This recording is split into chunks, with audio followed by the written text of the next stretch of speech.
அக்காலத்தில் இயேசு தம் சீடரை நோக்கி கூறியது, நீங்கள் உள்ளம் கலங்க வேண்டாம், கடவுளிடம் நம்பிக்கை கொள்ளுங்கள், என்னிடமும் நம்பிக்கை கொள்ளுங்கள்.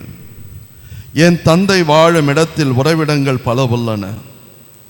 அப்படி இல்லையெனில் உங்களுக்கு இடம் ஏற்பாடு செய்ய போகிறேன் என்று சொல்லியிருப்பேனா? நான் போய் உங்களுக்கு இடம் ஏற்பாடு செய்தபின் திரும்பி வந்து உங்களை என்னிடம் அழைத்துக் கொள்வேன். அப்பொழுது நான் இருக்கும் இடத்திலேயே நீங்களும் இருப்பீர்கள். நான் போகும் இடத்திற்கு வழி உங்களுக்கு தெரியும்.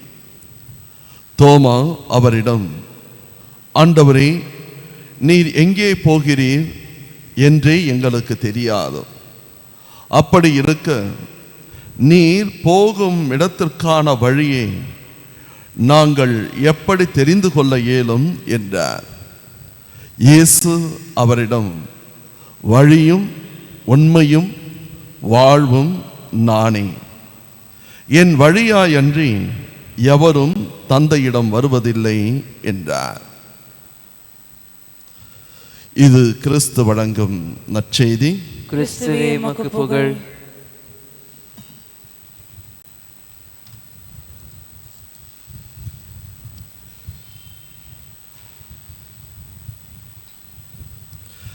இயேசுவில் அன்பார்ந்த சகோதர சகோதரிகளே, வாலிபன் ஒருவன் பல வருடங்களுக்கு முன்னால் சென்னைக்கு வருகின்றான்.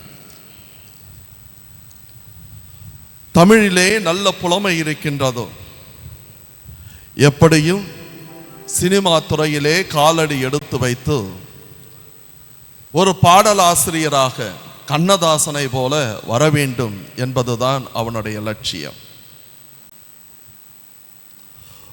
வருகின்ற அந்த வாலிபனுக்கு கதவுகள் எங்குமே திறக்கப்படவில்லை.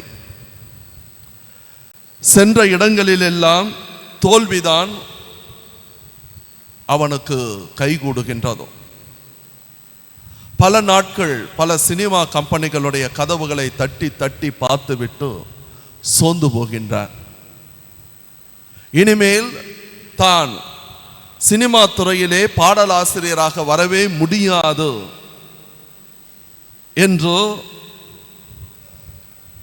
முடிவு செய்து பெட்டி படுக்கையோட வீட்டுக்கு போவோம், நம்மளுடைய ஊருக்கு போயிடுவோம், அங்கே போய் ஏதாச்சும் ஒரு தொழிலை செஞ்சுக்கலாம் அப்படின்ட்டு அவன் முடிவையே செய்து விடுகின்றான். அப்படி முடிவு செய்து தன்னுடைய அறைக்கு வந்து அவங்ககிட்ட இருந்த அந்த துணி மணி எல்லாத்தையும் எடுத்து ஒரு ட்ரங்க் பெட்டியில் போட்டுக்கிட்டு அந்த ரூமை விட்டு வெளியில் கிளம்பலாம் அப்படின்றப்போ அவன்கிட்ட ஒரு சின்ன பேக்கெட் ரேடியோ இருக்கு.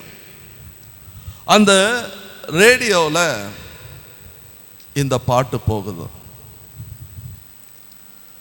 மயக்கமா கலக்கமா மனதிலே குழப்பமா வாழ்க்கையில் நடுக்கமா. இந்த பாடல் கண்ணதாசன் எழுதிய பாடல். இந்த பாடலை கேட்கின்ற அவன் அப்படியே உட்கார்ந்துடுறான். உட்கார்றப்போ அந்த பாடல் வரிகள், வாழ்க்கை என்றால் 1000 இருக்கும், வாசல் தோறும் வேதனை இருக்கும், வந்த துன்பம் எதுவென்றாலும் வாடி நின்றால் ஓடுவதில்லை, எதையும் தாங்கும் இதயம் இருந்தால் இறுதி வரைக்கும் அமைதி இருக்கும். அடுத்தது அவன் சொல்றான், வாழ்க்கை என்ன எல்லாமே இருக்குயா, வாழ்க்கையில சந்தோஷத்தை மட்டும் நீ எதிர்பார்க்காத, கஷ்டங்கள் இருக்கும், துன்பங்கள் இருக்கும். அதனால என்னுடைய வாழ்க்கையில கஷ்டங்கள் இருக்கு அப்படின்னு நினைச்சு உட்கார்ந்துட்டேன்னா இதயத்துல நிம்மதி இருக்காது. எதையும் தாங்கும் இதயம் கிடைச்சா போதும், வாழ்க்கையில முன்னேறலாம் என்கின்ற வார்த்தைகளை அவன் கேட்கின்றான். அடுத்ததாக இரண்டாவது அடியாக இப்படி வரிகள் அமைகின்றன. ஏழை மனதை மாளிகையாக்கு, இரவும் பகலும் காவியம் பாடு, நாளைய பொழுதை, இங்கதான் நீங்க நல்லா கவனிக்கணும், நாளைய பொழுதை இறைவனுக்கு அளித்தோ நடக்கும் வாழ்வில் நிம்மதியை தேடும். உனக்கு கீழே உள்ளவர் கோடி, நினைத்து பார்த்தால் நிம்மதி நாடு. நாளைக்கு என்ன நடக்க போகுது யாருக்கும் தெரியாது. அத கடவுள்கிட்ட கொடு. ஆனா உன்னை விட மோசமா எத்தனையோ பேர் இருக்கின்றார்கள். அவர்களை நினைச்சு கடவுள் என்னை இந்த அளவுக்கு வச்சிருக்கிறாரே, அதற்காக சந்தோஷப்படு. அன்பார்ந்தவர்களே, இந்த பாடலை கேட்கின்ற அந்த இளைஞன் அப்படியே அமர்ந்து விடுகின்றான். எந்த பெட்டியை எல்லாம் அவன் கட்டினானோ அதை எல்லாம் எடுத்து போடுகின்றான். போட்டுவிட்டோ மறுபடியும் அவன் முயற்சி செய்கின்றான். ஒரு மாபெரும் பாடலாசிரியாக மாறுகின்றான். வாலி தன்னுடைய வாயினால் சொன்ன வார்த்தைகள் தான் நான் சொன்னவை. இதோ வாழ்க்கையே முடிந்து விட்டது என்று நினைக்கின்ற பொழுதோ கண்ணதாசனுடைய அந்த வரிகள் என்னை ஒரு புதிய மனிதனாக மாற்றியதோ. எல்லாமே முடிஞ்சிச்சு, நான் ஊருக்கு கிளம்பி போலாம் அப்படின்னு நினைச்சேன். ஆனால் கண்ணதாசன் எழுதிய அந்த வரிகள் என்னை யோசிக்க வைத்ததோ, என்னுடைய வாழ்க்கையை மாற்றியதோ. ஒவ்வொரு மனுஷனுக்கும் கவலைகள் இருக்கின்றன, கஷ்டங்கள் இருக்கின்றன, வேதனைகள் இருக்கின்றன. இன்றைய நற்செய்தி வாசகத்திலே ஆண்டவர் இயேசு கிறிஸ்து சொல்லுகின்றார், நீங்கள் உள்ளம் கலங்க வேண்டாம், கடவுளிடம் நம்பிக்கை வையுங்கள், என்னிடமும் நம்பிக்கை வையுங்கள். அவர் எதற்காக இந்த வார்த்தைகளை சொல்றாரு அப்படின்னு பார்க்கின்ற பொழுதோ, இதோ இயேசு கிறிஸ்து இறக்க போகின்றார், இயேசு கிறிஸ்துவை அவர்கள் சாகடிக்க போகின்றார்கள் என்பதோ சீடர்களுக்கு தெரிகின்றதோ. 3 வருஷம் அவங்க ஒரு பெரிய சூப்பர் ஸ்டாரோட ஃபேன்ஸா வாழ்ந்துட்டாங்க. எங்க போனாலும் அவர்களை நோக்கி ஒரு கூட்டம் வந்து கொண்டிருந்தது. அப்படிப்பட்ட ஒரு நிலைமையிலே எல்லாரும் இந்த 12 சீடர்களையும் வெறும் பெரும் தலைவர்களாக பார்த்தார்கள். இந்த நேரத்தில் இயேசு கிறிஸ்து சாக போகின்றார். இயேசு கிறிஸ்துவை சாகடிக்க போகின்றார்கள் என்கின்ற நிலைமை வருகின்ற பொழுதோ, அந்த ராப்போசன உணவிற்கு முன்னால் இயேசு கிறிஸ்து ஜெபிக்கின்றார். ஜெபிக்கின்ற பொழுதுதான் இந்த வார்த்தைகளை சொல்லுகின்றார், உள்ளம் கலங்க வேண்டாம், மருள வேண்டாம், கடவுள் மீது நம்பிக்கை வை, என் மீது நம்பிக்கை வை.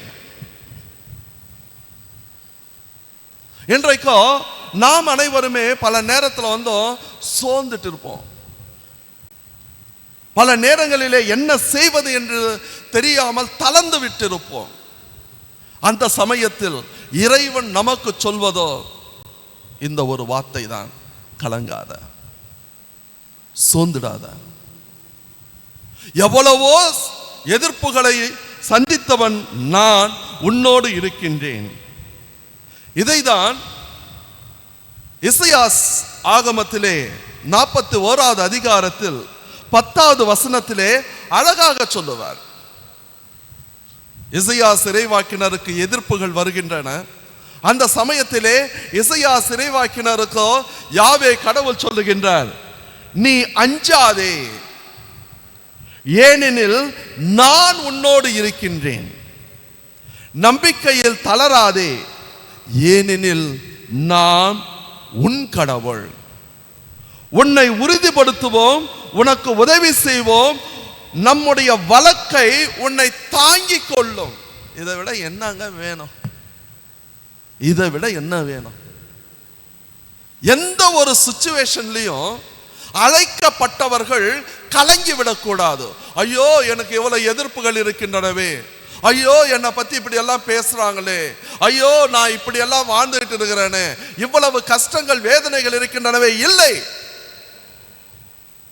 மனிதர்கள் உங்களோடு இல்லை என்றாலும் நீ நம்புகின்ற கடவுள், உன்னை அழைத்த கடவுள் உன்னை வலக்கையில் தாங்கி நிற்கின்றார்.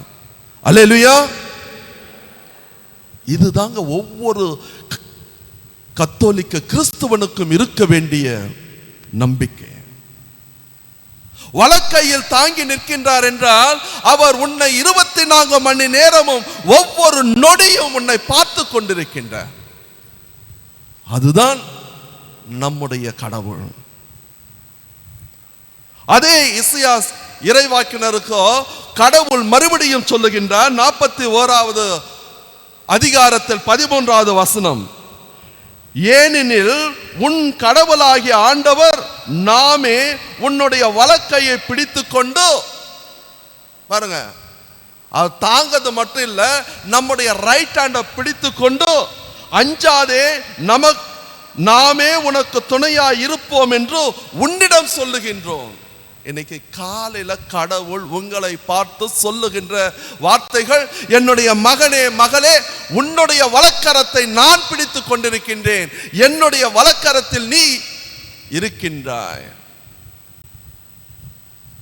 அதனால்தான் நம்முடைய விசுவாசம் வீணான விசுவாசம் அல்ல, மாறாக இது ஒரு உயிருள்ள விசுவாசம் என்பதை நாம் தெரிந்து கொள்ள வேண்டும். பல நேரங்களிலே நாம் இதை மறந்து விடுகின்றோம். நமக்கு கஷ்டங்கள், துன்பங்கள், வேதனைகள் வருகின்ற பொழுதோ நாம் வேற யாரையோ தேடி போறோம். அதெல்லாம் தேடி போகக்கூடாது. மாறாக நாம் தேடி செல்ல வேண்டியதோ ஆண்டவர் இயேசு கிறிஸ்துவை மட்டும்தான்.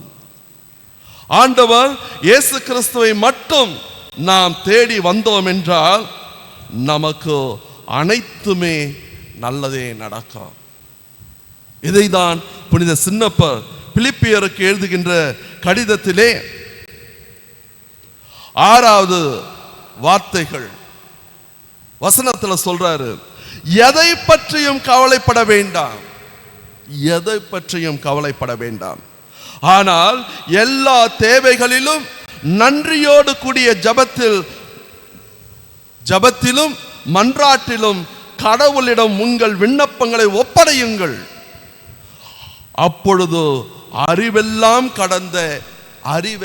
கடந்த இறை அமைதி இயேசு கிறிஸ்துவுக்குள் உங்கள் உள்ளத்துக்கும் மனதுக்கும் அரணாக இருக்கும். எதை பத்தியும் கவலைப்படாத, ஆண்டவரிடத்தில் ஒப்புக்கொடு.